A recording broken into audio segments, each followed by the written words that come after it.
Mesmo que eu fale a voz dos anjos, que eu leve a esperança a muitos corações, mesmo que eu pregue a doutrina, a paz e a bondade a todos os irmãos, mesmo que eu fale do evangelho, da dor, do sofrimento, da luz e do perdão, mesmo que eu faça caridade, se eu não tiver amor, nada adianta não. Mesmo que eu faça caridade, se eu não tiver amor, nada adianta não. Mesmo que eu ensine a doutrina como luz divina por toda a imensidão, mesmo que eu fale de Jesus, de Deus que nos conduz aos braços de Maria,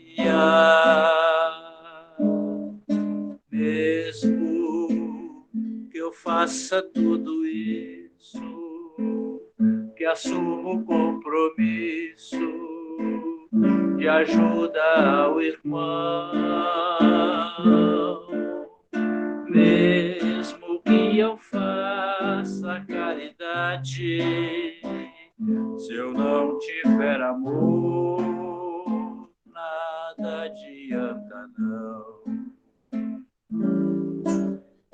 Mesmo que eu faça caridade, se eu não tiver amor, nada adianta não.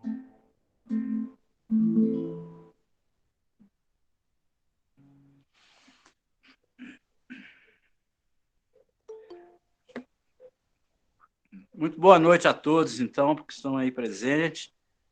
Que Jesus possa envolver cada coração aí presente e que possamos ter uma noite agradável de estudos e de aprendizado do Evangelho de Jesus.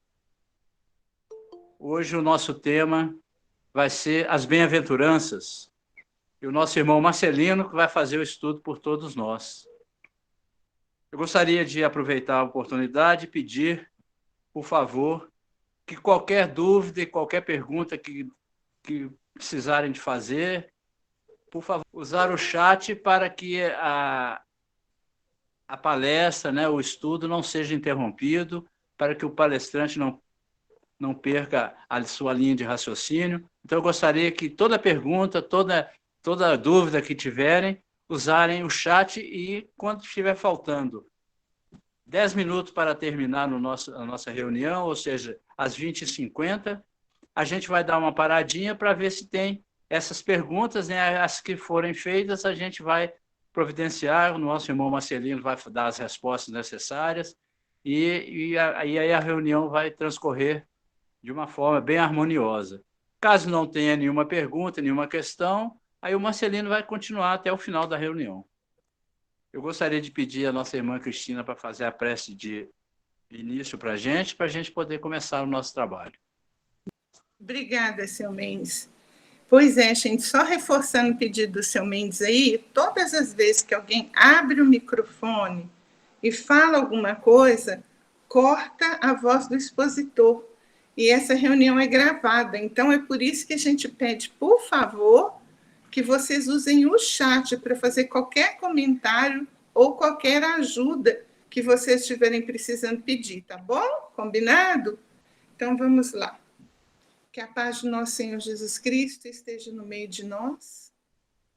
Deus, nosso Pai, Jesus, Mestre amado e querido amigo, estamos aqui agora, Senhor, reunidos em Teu santo e amado nome, na certeza de que mais uma vez o Senhor está conosco. Te pedimos que abençoe essa casa de luz da Fraternidade Espírita Irmão Miramês, todos os seus dirigentes e tarefeiros, que visite os seus lares e ore por eles, que a espiritualidade amiga que se encontra postos em seu nome possa visitar os lares de todos aqueles que comungam conosco nesta hora, seja pelos fios da internet, seja pelos fios do pensamento, sejam pelos fios do coração, que todos sejam visitados, atendidos em suas necessidades, que as águas que estiverem dispostas para fluidificação sejam fluidificadas em nome de nosso Senhor Jesus Cristo, e que todos os problemas, sejam de ordem moral, sejam de ordem material, sejam entregues, Senhor, em Tuas mãos nesta hora, porque temos certeza que tudo aquilo que Te pedimos nos é concedido conforme a vontade de nosso Pai. Senhor Jesus, abençoe o expositor desta noite, para que ele possa sintonizar com os Teus emissários e ser conosco hoje, agora e por todo sempre, que assim seja. Que assim seja. Marcelino, meu irmão, palavra sua. É uma grande satisfação, né, voltar a essa sala, olhando para o rosto de cada um de vocês e percebendo que todos aqueles que estão aqui, na realidade, estão com aquela vontade, aquela busca, de nosso Senhor Jesus Cristo. É uma saudade dessa convivência, desse momento em que nós nos reunimos ali com Jesus e deixamos-nos transportar para aquele ambiente agradável que se vivia na Galileia nos tempos do Cristo. Aquela serenidade, como a gente vai ver no livro Maria de Nazaré, que o vento era diferente, a paisagem, as flores, os perfumes que se exalavam, era diferenciado. Talvez nós estivéssemos lá naquele momento, mas que a gente não conseguiu, de uma forma ou de outra, absolver aquela maravilha. Não tivemos sentidos para estarmos naquele momento vivendo aquilo. Então nos resta essa saudade, essa vontade de, em cada encontro que nós temos em nome do Cristo, estarmos ali sentindo mais uma vez aquele olhar. Nós hoje fomos convidados para falar de uma passagem do Evangelho que eu digo a vocês que dificilmente eu consigo ler o Sermão do Monte sem me emocionar. E se na noite de hoje eu vier de alguma forma aqui a derramar lágrimas, é dessa saudade de Jesus, esse ambiente que envolve os nossos corações.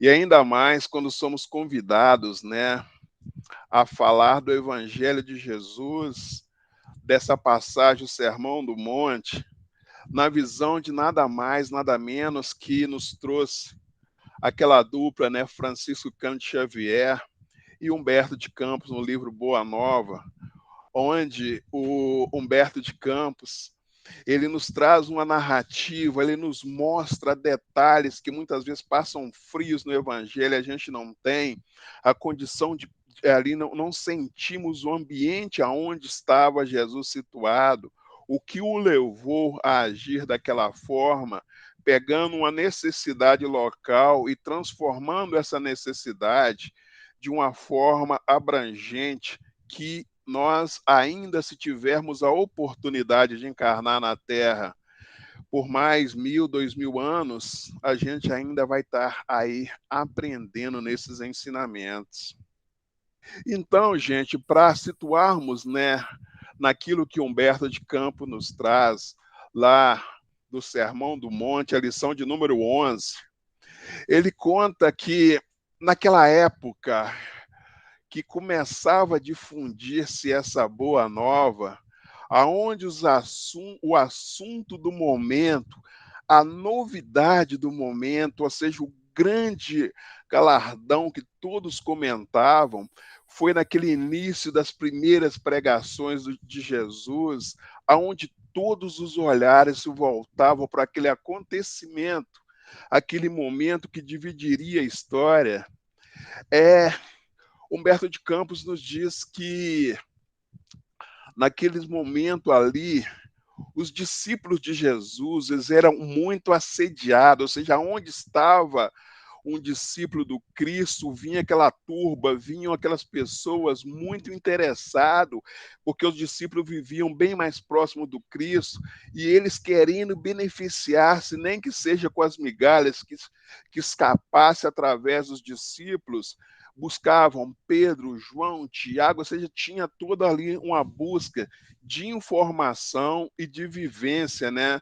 Buscando ali encontrar o Cristo naqueles discípulos que com eles caminhavam.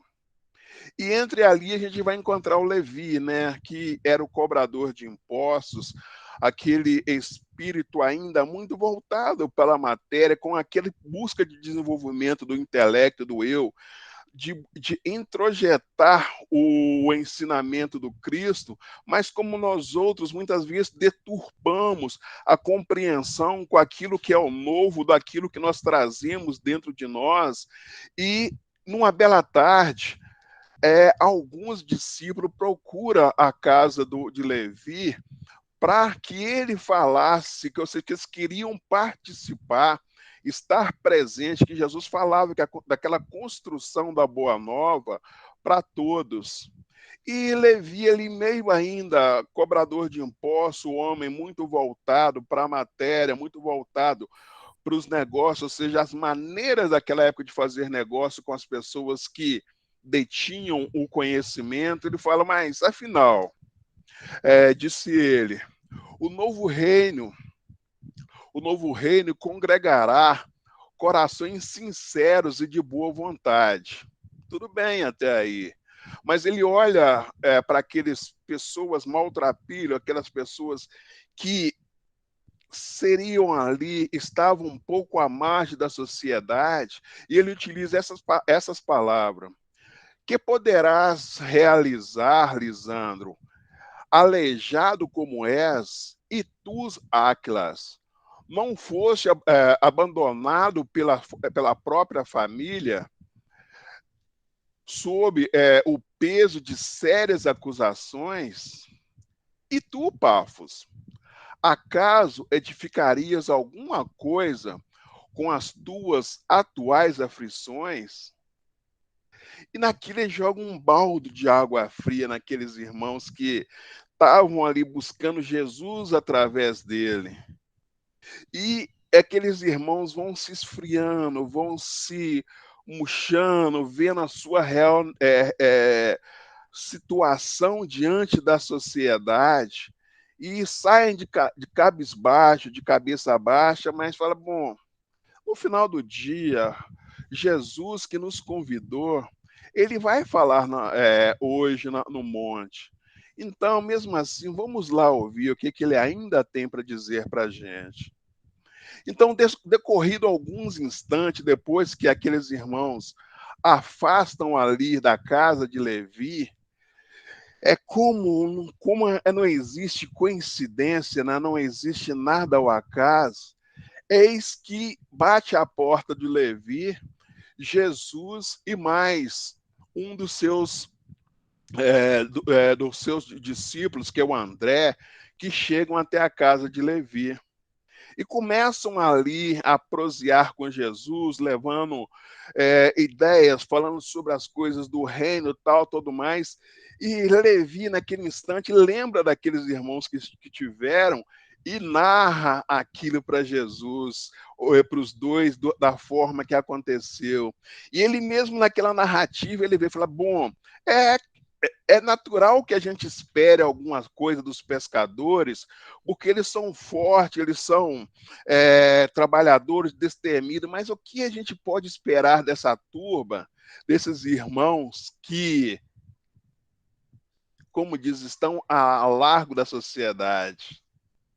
E nesse instante, eu sinceramente eu não queria estar na pele de Levi, porque Jesus fixa os olhos nos olhos de Levi, leva a mão no ombro de Levi, e ali Levi já começa a sentir aquele desconforto, né?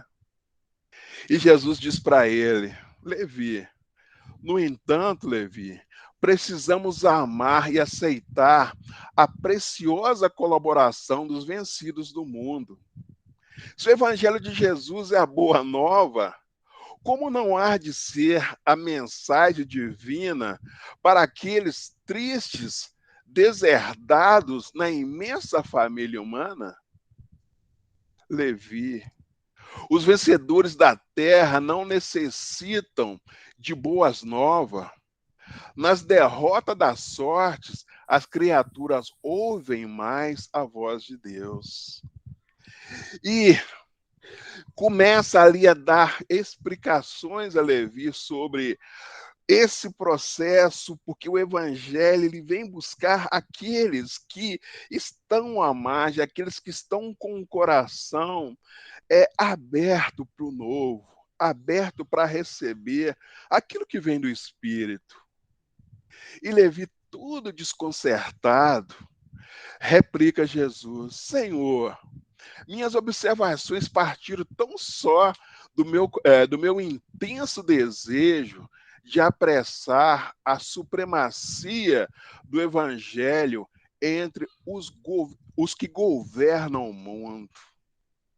Jesus sorri para ele, ainda com a mão no seu ombro, e diz: Levi, quem governa o mundo é Deus. Então, não tenha essa pretensão de que os homens são capazes de alguma forma, deturpar aquilo que está escrito, aquilo que vem como diretriz principal, ou seja, Deus está no governo de tudo, Levi.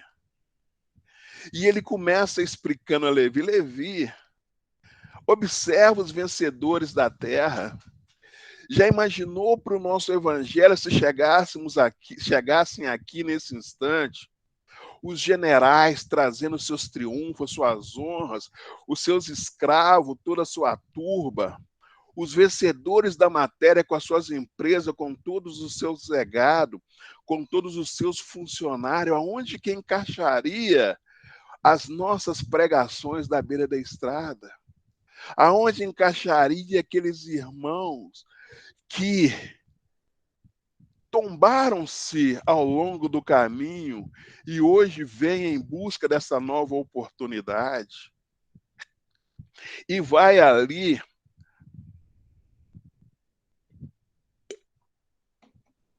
explicando, trazendo ao coração daqueles que ouviram, daqueles três, aquele propósito da Boa Nova, porque a princípio era muito entusiasmo, mas a gente vai ver que para nós também é assim, mas a gente sempre mistura a Boa Nova com aquilo que trazemos e não temos uma visão clara daquilo que precisamos deixar de ser e voltaremos a ser.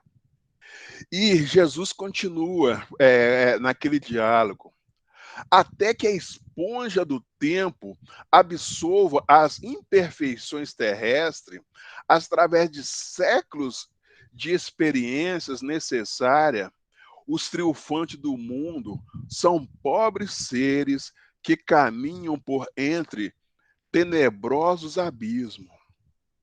É imprescindível, pois, atestarmos na alma branda e humilde dos vencidos, para que seus corações em Deus carreguem as bênçãos da infinita bondade.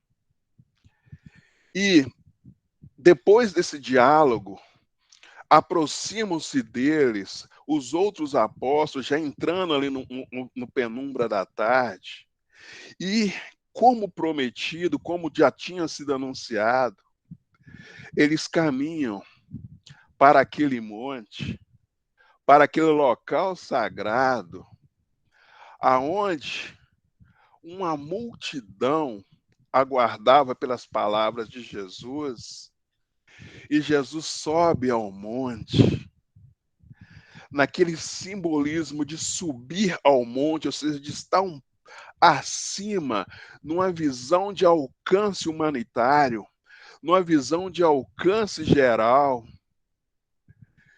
E os seus discípulos, é importante isso, se aproximam mais dele.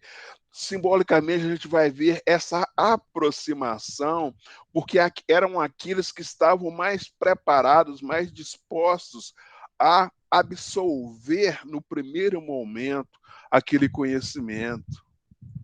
Porque a luz, quando ela é emanada para todos. Mas acontece que, em algumas situações, nós preferimos ficar escondido na sombra, debaixo das árvores. E naquele momento a gente vai ver que os discípulos aproximam-se de Jesus e começa Jesus fazer aquela narrativa que a gente vai buscar na história, a gente vai pegar entre aqueles seres que caminharam com Cristo. Por exemplo, quando a gente vai ouvir de Gandhi, que ele fala que se tudo se perdesse, todos os livros que existem hoje se perdesse, se sobrasse o Evangelho de Jesus, nada teria perdido. Então, a gente vai ouvir Jesus naquele momento, naquele sermão do monte, abrindo a boca e começando a narrar ali aquelas palavras imortais que até hoje nos dá tanta saudade. E eu peço a vocês, meus amigos, meus irmãos, que procurem nesse momento fecharem os olhos e procurar transportar-se para aquela paisagem na Galileia e sentir aí no seu coração a presença de Jesus ali um pouco acima e a gente abaixo absolvendo, e ele novamente repetindo aquelas palavras: bem-aventurados humildes de espírito, os pobres de espíritos, porque deles é o reino dos céus. Bem-aventurados que choram, porque serão consolados. E vai tecendo ali essa narrativa que, se a gente for ver hoje, até hoje, quando Jesus nos promete o Consolador prometido, a gente percebe que, na grande maioria das vezes, essas palavras do Cristo ainda não eram muito bem compreendidas, porque Jesus não falava para a matéria. Eram palavras dirigidas exclusivamente ao Espírito. Como a gente vai ver os teólogos, os dogmáticos, eles passam por essas palavras e a gente vai ver muito as promessas, os consolos, os milagres de Jesus serem exaltados nas pregações, e esse ensinamento base, que é o verdadeiro caminho para que a gente alcance a felicidade, muitas vezes passa de forma meio superficial. Porque somente com o advento do Espírito Verdade, com o advento do Consolador, que vem nos trazer a palavra, vem trazer a lápide, vem descortinar, como Jesus mesmo disse que nos enviaria o Consolador, que traria a luz sobre muitas coisas que ele falou, mas que naquele momento a gente não podia compreender. A gente vai encontrar que essas promessas do Cristo para ser compreendidas somente através da reencarnação. É possível que nós delineamos o alcance dessas palavras de Jesus. Porque bem-aventurados que choram, imaginemos alguém no final da vida, diante de uma doença trágica, diante de uma enfermidade que fatalmente o levará à morte física do corpo, como ele vai encontrar a bem-aventurança naquela dor? Para um cego de nascença, para um aleijado, para um coxo, ou seja, diante de tantas situações que a gente sabe que não vai ter solução, e se tivermos a limitação somente dessa vida, e se não tivermos o consolo de saber que nós somos herdeiros de nós mesmos, somos os nossos construtores, e que o Pai não coloca fardos pesados em ombros frágeis, a gente vai ficar meio sem compreender. Aí a gente vai entrar naquelas perguntas: por que isso está acontecendo comigo? Por que da minha dor? Por que do meu sofrimento? Por que da minha família? Por que do meu irmão, do meu marido? E a gente fica meio sem resposta. E dentro dessa, não conhecendo ali muito bem as respostas, a gente faz a pergunta errada. A gente não sabe fazer bem a pergunta, porque quando a gente fica por quê, não temos o alcance. Agora, quando a gente inverte um pouco a pergunta e perguntamos a Deus: Pai, para que eu estou passando diante dessa situação? Pois sei que é amor, sei que é justiça, sei que é misericórdia. E hoje eu tenho essa consciência que você é todo esse amor, não é vingativo, é toda essa justiça, não traz nada fora dela.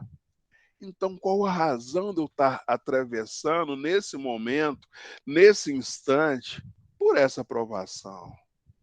O que o Senhor pretende que eu aprenda, ou qual a lapidação, qual a limpeza está sendo feita a mim para que eu esteja vivendo as provações que vivo hoje? Isso nos auxilia na resignação. Isso faz com que a gente modere um pouco. Isso nos leva na primeira bem-aventurança que Jesus coloca para a gente, a humildade. Os pobres em espíritos. Algumas traduções colocam pobres, outros colocam humildes em espírito, porque o espírito verdadeiramente humilde, diante da humildade, a gente tem aceitação da vontade de Deus.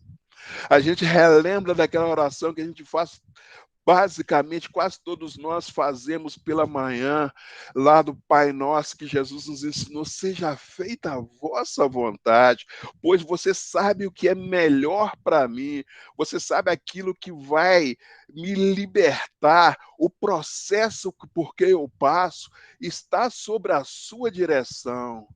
Então eu me resigno. Porque Emmanuel, em outra situação, ele vai colocar para nós que diante de todas as virtudes a serem conquistadas, a virtude básica é a humildade. Porque se não tivermos por alicerce a humildade, nenhuma outra virtude se constrói. Porque a ausência da humildade é a presença do orgulho, é a presença do egoísmo. E se não trabalharmos para vencer em nós o orgulho e o egoísmo, meus irmãos, vão ser dores repetidas. Serão encarnações e mais encarnações de oportunidades.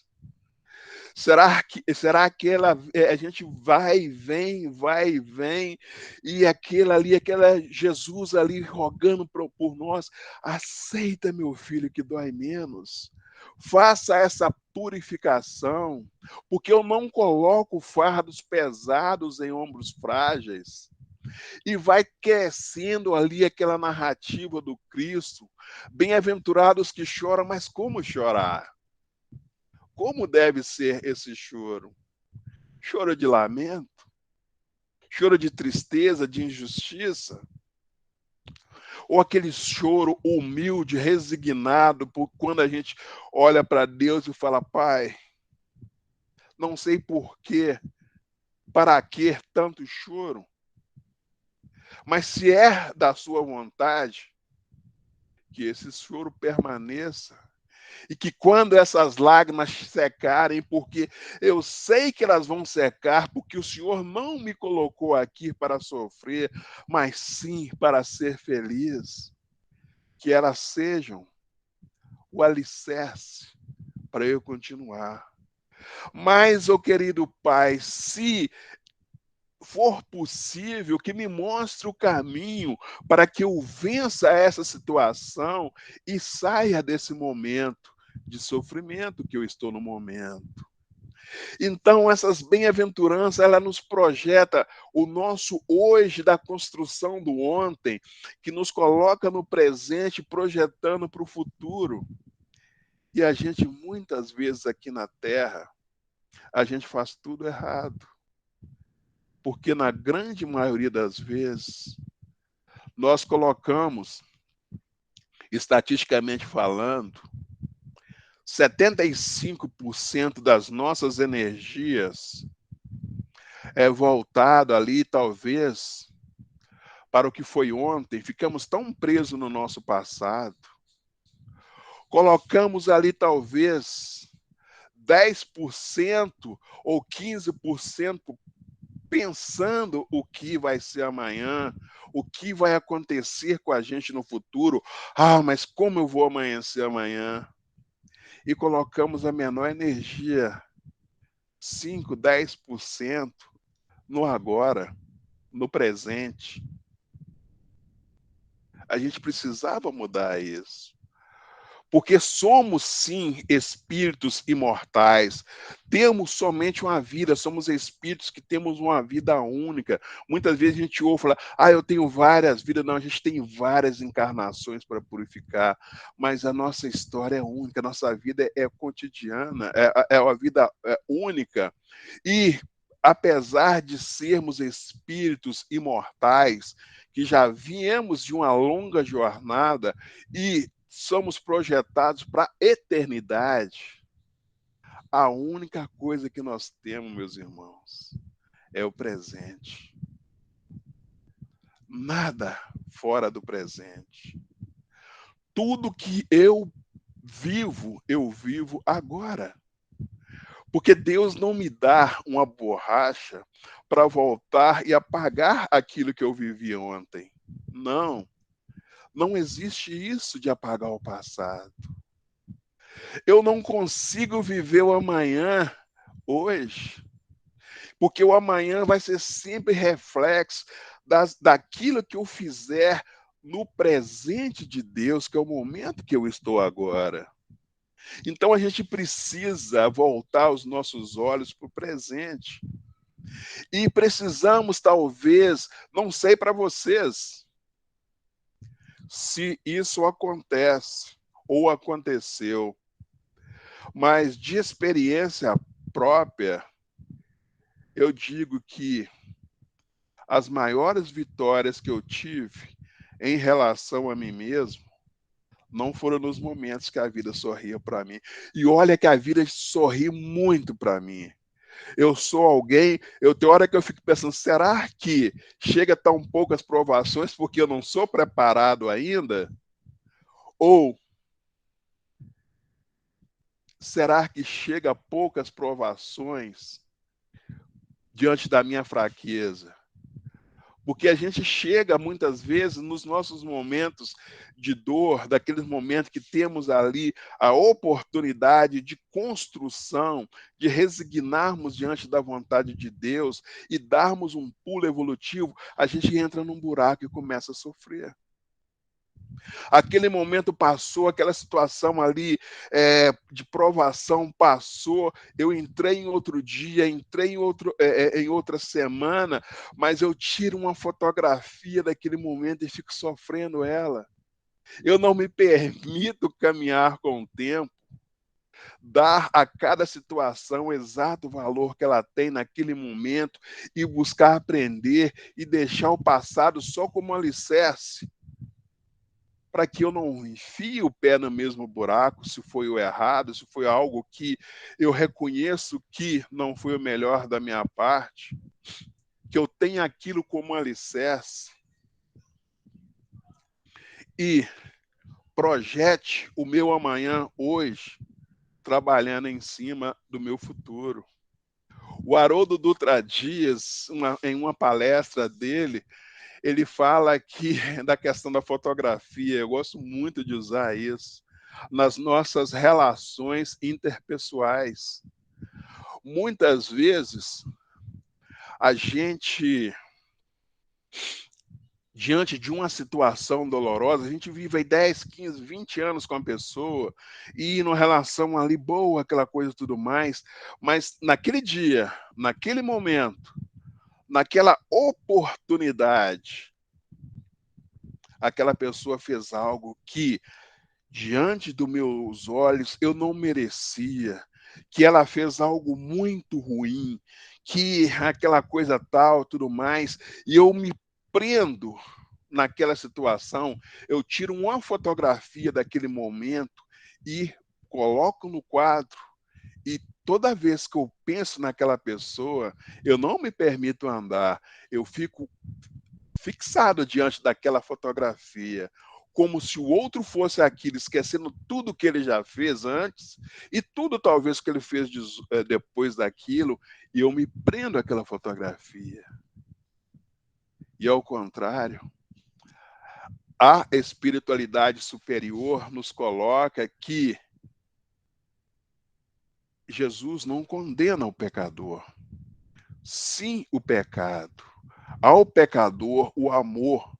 Se ele está em erro, se eu entendo que ele está caminhando comigo e está caminhando em situações adversas do amor, eu tenho o dever de auxiliá-lo através, se não dá por ser por palavras, por exemplo. Se eu percebo o outro, porque se a palavra educa, o exemplo arrasta. Se o outro está com ódio, que eu apresente o amor. O amor é irresistível. O amor move toda e qualquer situação. E se eu ainda não consigo amar, se eu ainda não conseguir trabalhar o perdão, gente, nós temos do nosso lado um espírito com capacidade superior à nossa, que Deus colocou do nosso lado o nosso anjo guardião, e a gente utiliza tão pouco. Sejamos honestos com ele. Vamos chegar para ele e falar: eu não estou conseguindo, mesmo Deus falando que não se coloca, Jesus falando que não se coloca fardos pesados em ombros frágeis, eu estou me sucumbindo diante disso. Me mostre uma saída. Vamos incomodar mais. Isso a espiritualidade nas nossas reuniões mediúnicas traz para a gente. Vamos utilizar mais esse recurso que Deus disponibilizou para nós, o nosso anjo guardião, porque ele está aí como o irmão mais experiente, como alguém que conhece mais. Lá na questão 459 do Livro dos Espíritos, Kardec pergunta para a espiritualidade superior se influencia os espíritos em nossa vida, em nosso caminhar. E a surpresa da resposta é muito mais do que imaginais. De ordinário são eles que vos dirigem, mas nós temos o livre-arbítrio de permitir a quem que eu vou permitir que me guie nessa jornada, a quem eu vou seguir aquela dor, aquele sofrimento, aquele ódio que me liga a sentimentos menos dignos, ou eu vou elevar meu pensamento e pedir ajuda a Jesus através do meu anjo guardião. Então depende de nós. Essas bem-aventuranças, porque Jesus não prometeu facilidades para nenhum de nós sobre a terra. Ele não prometeu, porque a terra ainda não é esse paraíso. Ela ainda não transformou nesse mar, porque nós ainda precisamos da situação em que nos encontramos para que a gente purifique.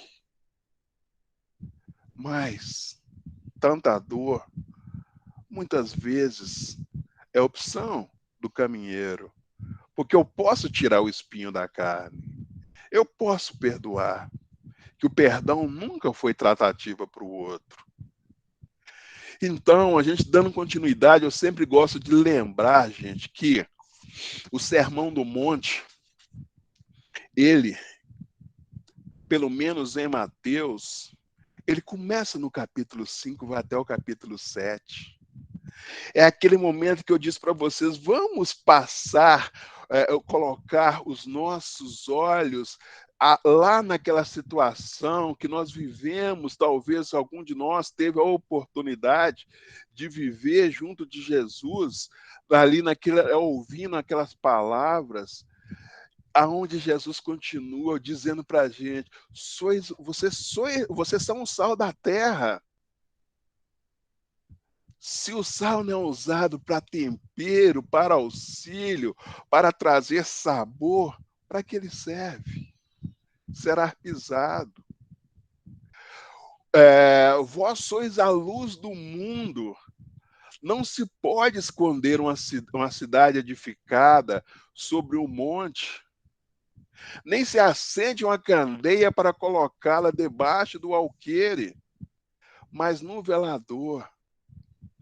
Então, quando a gente depara diante dessas situações, desse chamamento, ouvindo ainda a voz do Cristo, olhando dentro dos nossos olhos, aquelas mãos, aquele rosto que trazia um sorriso sem sorrir, que trazia uma brandura, uma capacidade de alcamar, porque naquele tempo, todos tiveram a oportunidade para conhecer o amor. Ele coloca para a gente lá no capítulo 5 de Mateus, não penseis que vim revogar a lei e os profetas, não vim para revogar, sim para cumprir. Jesus veio aqui para trazer o cumprimento da lei, não para revogar, mas ele ali naquele momento, ele traz para a gente uma abertura que a gente vai encontrar no Evangelho segundo o Espiritismo. Ouviste que foi dito olho por olho, dente por dente. Eu, porém, vos digo, não resistais ao mal que vos queiram fazer. Amai os vossos inimigos, compreendendo que amar o inimigo não é ter mesmo lugar no coração para aquele que é o amigo, porque a nossa própria natureza, sim, a gente não consegue, mas amar o inimigo é orar por ele, é pedir a Deus que o auxilie, porque se a gente percebe que ele está em caminhos tortuosos, em caminhos difíceis, o que nós estamos percebendo, nós precisamos pedir para aquele irmão. Então, aquele que a gente elegeu como inimigo, vamos orar por ele.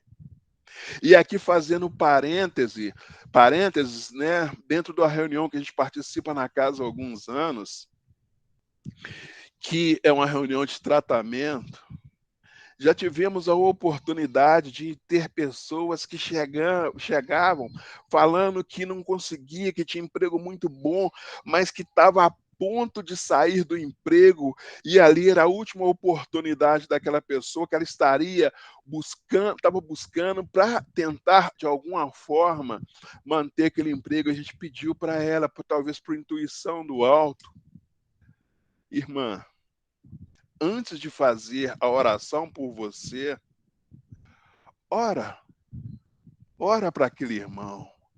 Antes de pedir para você, peça para ele todos os dias. Pede a Jesus que o elimina, porque se você veio aqui buscar a Jesus para te auxiliar a solucionar essa questão íntima, envolva esse irmão em preces. E, passado algum tempo, durante a semana que ficou, no final, essa pessoa chega para a gente e fala: o ambiente do meu serviço mudou completamente. Porque muitas vezes a gente projeta no outro aquilo que é nosso. E ao pedir pelo outro, a gente está pedindo para a gente também. Quando Jesus lançou o evangelho, fala, se tiver, aqui ainda no Sermão do Monte, ainda mesmo ele coloca, se estiveres a caminho do altar e perceber que teu irmão tem alguma coisa contra ti, deposite, deixa ali a sua oferta, volta, reconciliai-vos depressa com o vosso adversário, enquanto está a caminho com ele. Não é para a gente entrar no templo a orar com o coração cheio. Vamos pedir que sejamos despidos de tudo isso, não porque está acontecendo, mas para que, meu Pai? Porque uma razão justa tem. Uma razão que cumpre ali a justiça, o amor e a caridade.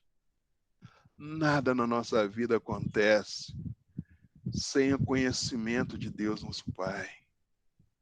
E as nossas dores poderiam ser bem melhor se começássemos a exercer o perdão.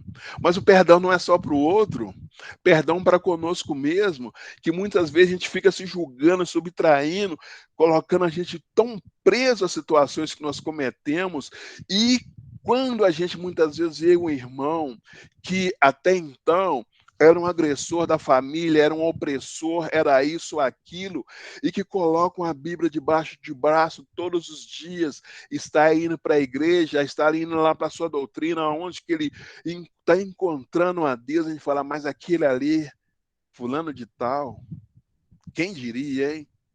Aquilo não tem jeito, aquilo não tem perdão. Deus, ele sempre vai abrir a porta para aquele que sinceramente busca no coração. Então, que a gente busque a trabalhar isso, que a gente busque a verificar dentro de nós mesmos, porque o Sermão do Monte, bem percebido, ele faz uma transformação em nós. Nós que dizemos cristão, que dizemos espírita, eu volto ainda lá em Gandhi, né, que não era cristão. E a gente tem uma narrativa que Gandhi, uma vez caminhando em Londres, diante de toda aquela opressão da Índia, um soldado olha para Gandhi caminhando na calçada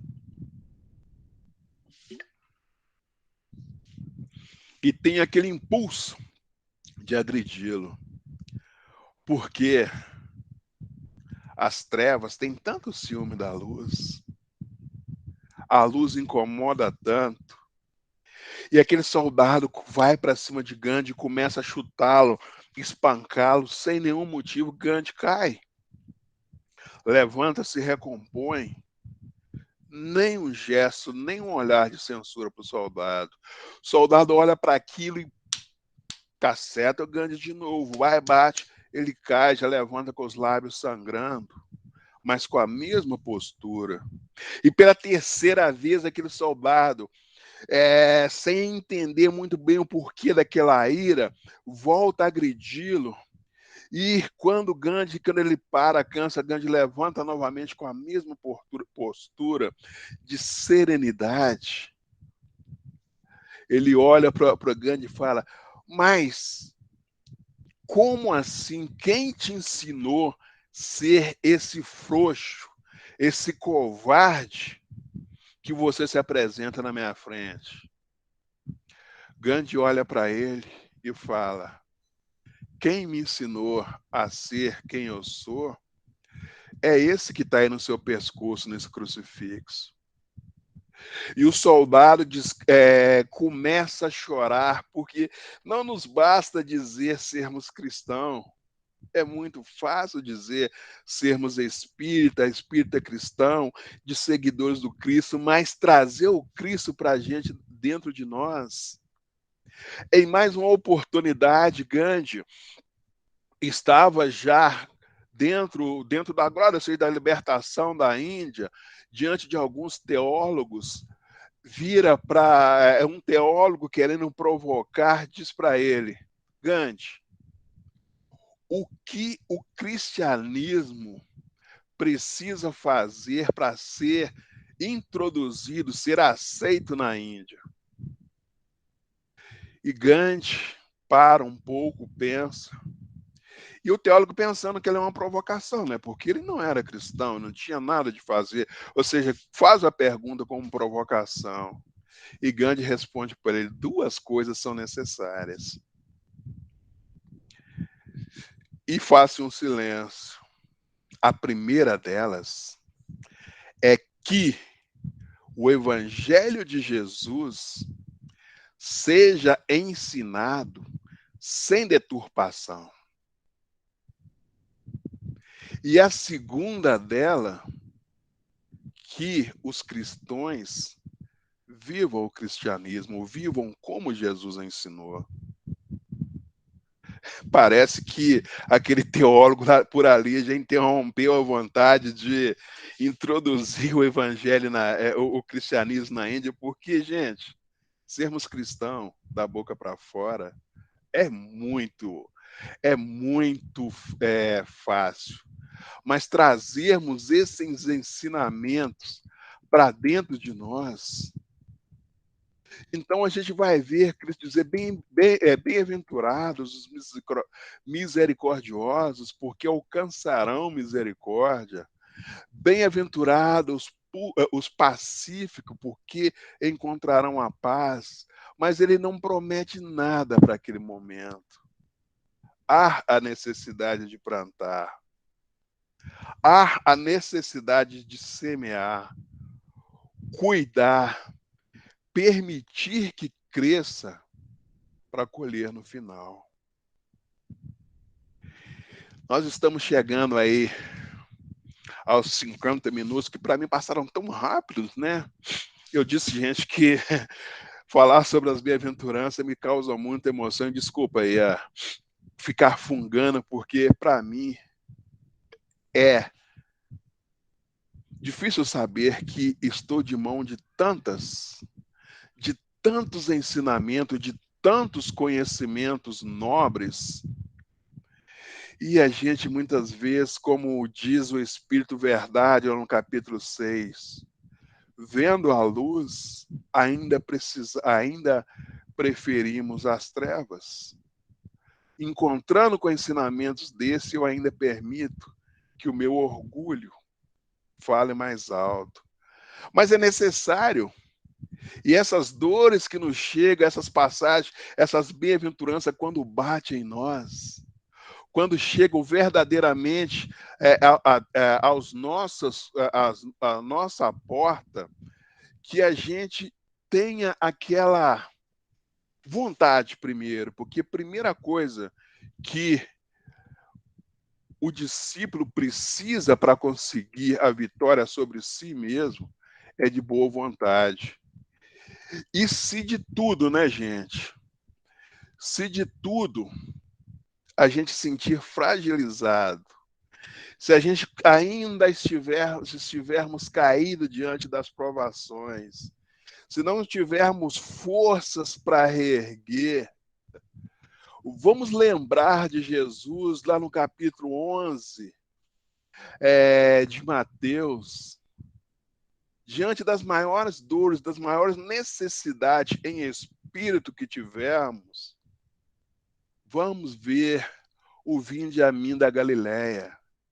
Vamos sentir novamente Jesus de braços abertos, dizendo: Vinde a mim, todos vós que estáis aflitos e sobrecarregados, que eu vos aliviarei. Tomai sobre vós o meu jugo e aprendei comigo, que sou brando e humilde de coração, e achareis repouso para as vossas almas. Pois é suave meu jugo e leve o meu fardo.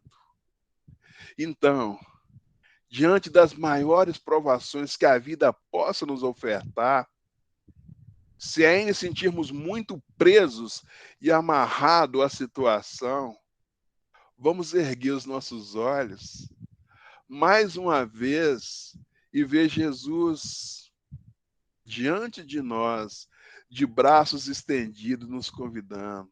Vinde a mim, Marcelino. Vinde a mim, Mendes. Vinde a mim, Maria José. Que, ou cada um de nós, vamos encontrar o refrigério para as nossas almas nos braços de Cristo. Subindo um pouquinho, erguendo um pouquinho, nós vamos encontrar Jesus.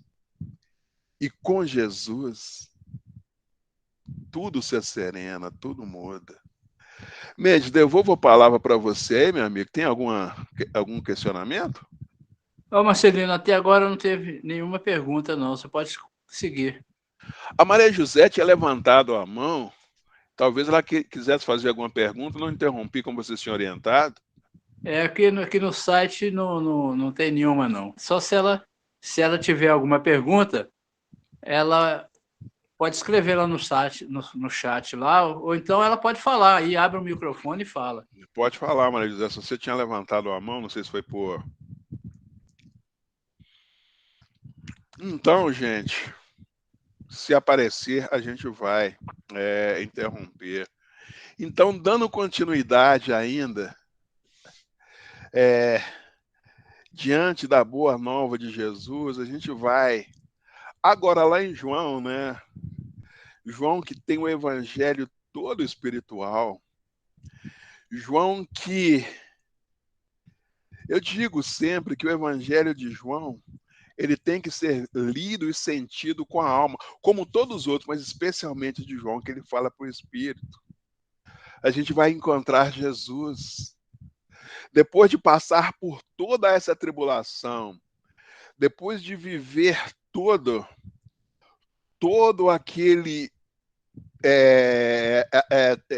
ensinar e pregar e trazer, exemplificar tudo aquilo que ele ensinou, porque não teve ninguém mais que tenhamos conhecimento que ensinou e depois testificou sobre aquilo que ensinou. A gente vai encontrar Pedro naquele encontro com Jesus. A gente sabe que Pedro era um dos discípulos mais aferrado, de maior boa vontade, de maior vontade de aprender, mas ainda como nós, enferrujados. E naquele momento derradeiro, quando eles estavam com Jesus, e Jesus, naquele ímpeto de Pedro de falar que jamais o abandonaria, Jesus diz para Pedro: Pedro, por 3 vezes, ainda hoje, você me negará.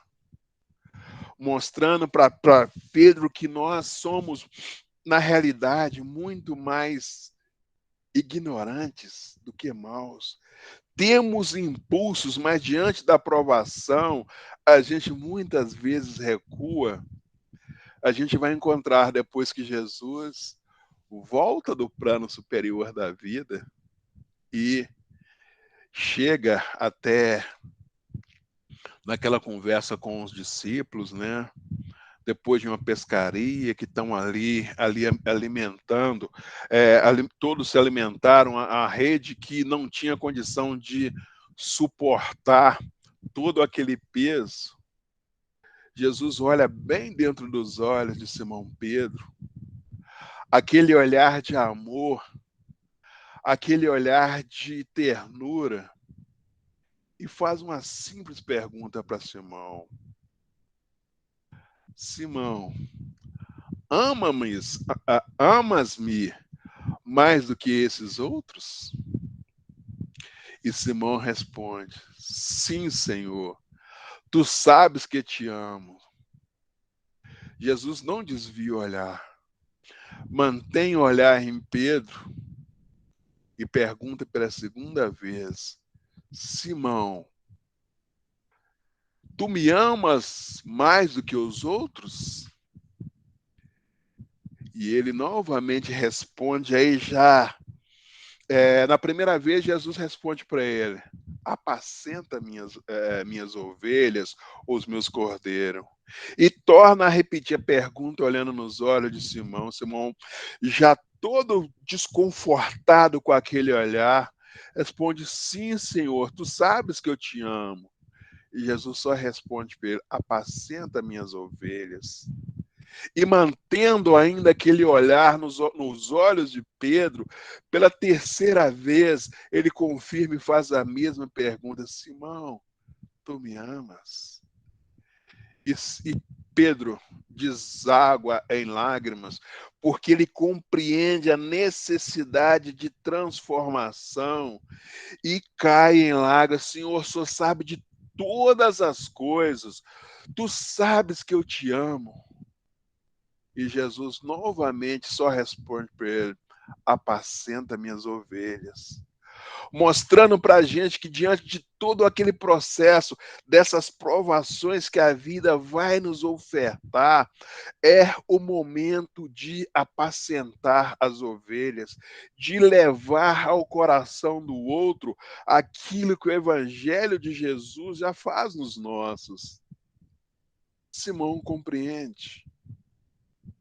3 negativas, 3 convites para que ele sustente o amor através do próximo. Porque não tem como amar a Deus sem amar a criatura. Não tem como viver o Evangelho em Cristo desprezando os nossos irmãos. Então a gente agradece aí os ouvidos que nos ouviram, mas eu digo que sempre o ouvido que está mais próximo e que ouve em primeiro lugar são os meus. Se servirem para vocês, não fique diante da aprovação da vida reclamando, chiando, murmurando. Só pergunta para Deus, o seu anjo da guarda, o que o Senhor quer me ensinar com isso?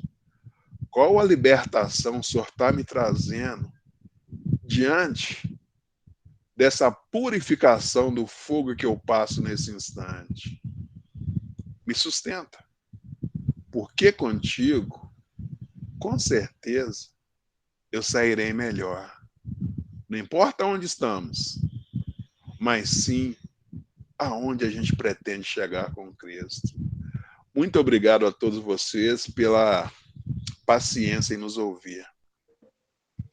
Marcelino, nós agradecemos sua participação, seu estudo, muito importante esse tema de hoje. Agradecemos a todos que estão presentes aqui nessa sala, todos os familiares. Vamos caminhar agora para o final da nossa reunião. Queria lembrar a todos que quarta-feira nós estamos aí novamente com outra reunião, outro tema, e eu convido a todos para participar da próxima reunião de quarta-feira. Eu vou fazer uma música vibracional e vou fazer a prece de encerramento, agradecendo a todos pela presença.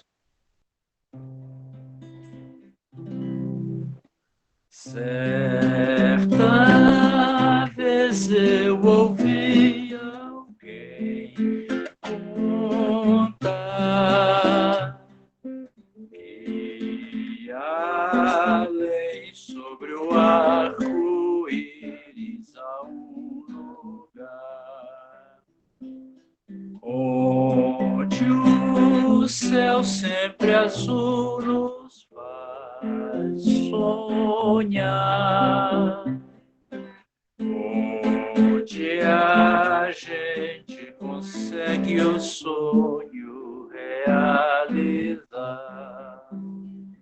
Por isso quando a chuva tamborila na vidraça da janela. Eu olho o arco-íris na esperança de encontrar visão tão bela.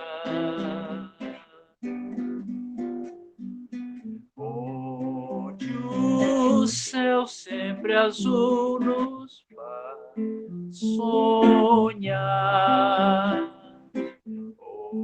Onde a gente consegue o sonho realizar.